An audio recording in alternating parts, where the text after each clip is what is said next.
coming down.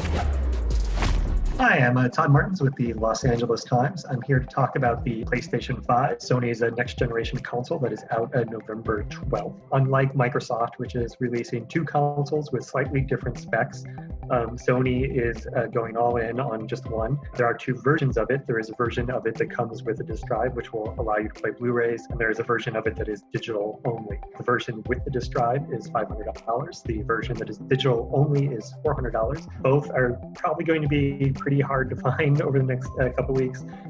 Sony has already said that they're going to be selling them online only. It sounded like throughout this entire holiday season, but especially at launch. PlayStation 5 is fully sort of a next generation console in the sense that everything in it is much more of a closed system. I'm holding the PlayStation 5 controller right now.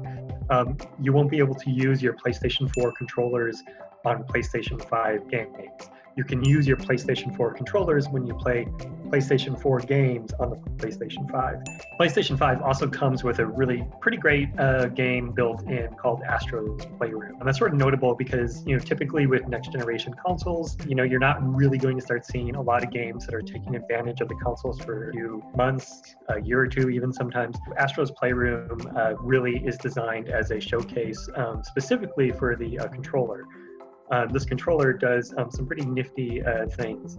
If you see this little, the right trigger right here, I'm just pressing it in pretty easy, but the controller can actually adjust the level of resistance. So when you're playing Astro's Playroom and the little robot character is in like a spring suit where he's like bouncing up and down like, on slinky sort of feet, the right button will like give your finger some resistance. So it'll feel like you're pressing like a toy, like it's clicking in multiple ways. Sony's big thing with the PlayStation 5 is all about these sort of little details that add up to sort of make the game feel more alive, make you feel more connected to the game.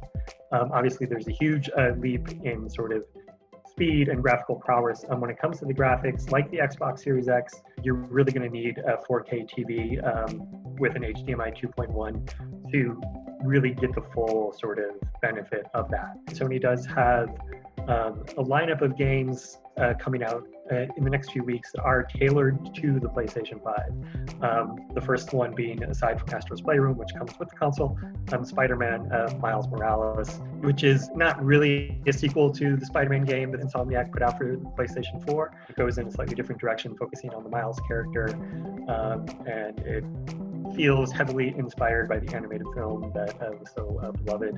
It's also an incredibly beautiful game to look at. Just, I guess, one thing to point out, unlike, the Xbox Series X, which has more of a sort of home speaker sort of look, so it'll sort of fit in with, what most people's entertainment centers look like. The PlayStation 5 is pretty big. It's about 14 inches tall.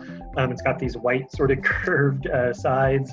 It kind of looks like almost kind of like a Frank Gehry piece of architecture. It's got a little bit of sci-fi. It looks a little cold. It's not like a homey sort of thing. It feels very sort of robotic.